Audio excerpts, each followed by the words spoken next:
Équipement de détresse.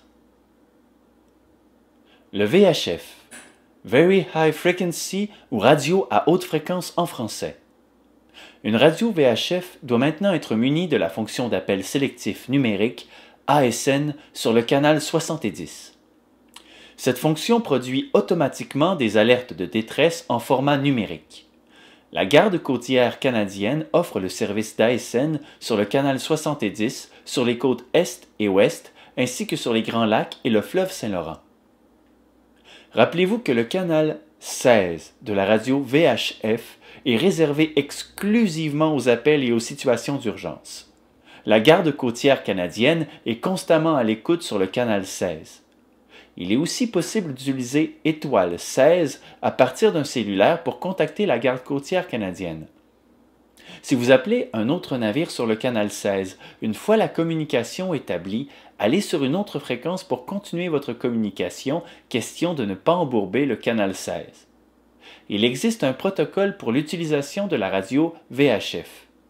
Assurez-vous d'avoir suivi un cours de radio VHF avant d'en utiliser une. Sa portée étant beaucoup plus grande, il est toujours préférable d'utiliser la radio VHF au lieu d'un téléphone cellulaire. De plus, le VHF est le meilleur moyen d'appeler à l'aide parce que les autres plaisanciers seront avertis en même temps de la situation d'urgence et pourront peut-être prêter assistance. Bien qu'il est possible d'obtenir une aide de recherche et de sauvetage avec un téléphone cellulaire en composant étoile 16, cette façon de faire n'est pas aussi fiable qu'en radio maritime puisque les téléphones cellulaires peuvent perdre leur capacité de réception, être mouillés ou endommagés et les batteries de ceux-ci sont moins performantes. Un appel à partir d'un téléphone cellulaire n'indique pas au bateau autour qu'il y a de la détresse, contrairement à la radio maritime. Le téléphone cellulaire n'étant pas accessible partout, si vous vous retrouvez sans signal, il vous sera alors impossible d'émettre un signal de détresse. En cas de danger extrême, l'embarcation prend l'eau et risque de couler ou chavirer, utilisez le canal 16 de la radio VHF et répétez « Mayday » 3 fois. Ensuite, indiquez le nom et la position de l'embarcation, la nature du problème et le type d'aide requise. Il est interdit d'envoyer de faux messages de détresse. Il ne faut donc pas l'utiliser si l'embarcation est seulement en panne et que vous n'êtes pas en danger de mort. Dans le cas d'un besoin d'aide, mais sans danger immédiat, le moteur est en panne et dans l'incapacité de rejoindre la rive, utilisez le canal 16 et répétez « panne, panne » 3 fois. Ensuite, indiquez le nom et la position de l'embarcation, la nature du problème et le type d'aide requise. L'opérateur d'une radio VHF doit obtenir un certificat d'opérateur restreint d'Industrie Canada pour pouvoir utiliser sa radio. GPS. Le GPS, traduit par Global Positioning System ou Système de positionnement mondial en français. Le GPS maritime est utilisé en navigation pour se repérer sur les plans d'eau. À l'aide de la carte marine, qu'elle soit intégrée ou non dans le GPS, la personne peut se positionner sur la carte marine et donc sur son plan d'eau. Si le GPS utilisé possède des cartes marines intégrées, s'assurez tout de même d'avoir un système auxiliaire, carte marine, format papier, afin de retrouver sa position sur l'eau en cas de défectuosité de l'appareil.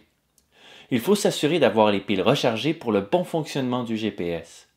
Faire attention de ne pas l'échapper dans l'eau, souvent les GPS ne sont pas imperméables.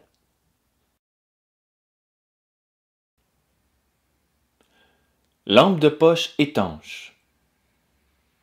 Il est nécessaire de faire l'achat d'une lampe de poche portant la mention « étanche à l'eau ». En cas de panne de courant ou de situation d'urgence, la lampe de poche est un excellent moyen de faire des signaux de détresse. Donc avant chaque voyage, bien s'assurer que les piles de la lampe de poche étanche soient rechargées et qu'elles soient en bon état de fonctionner. La lampe de poche peut également servir de feu de navigation à bord d'embarcations non motorisées ou d'un voilier de moins de 7 mètres.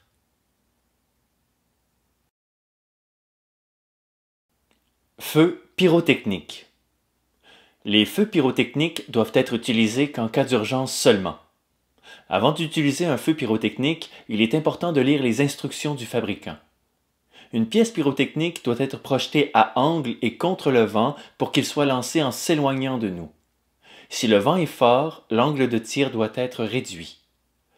Les pièces pyrotechniques doivent être conservées en position verticale dans un endroit frais et sec, par exemple dans un contenant étanche, pour préserver leur efficacité et doivent être accessibles en tout temps.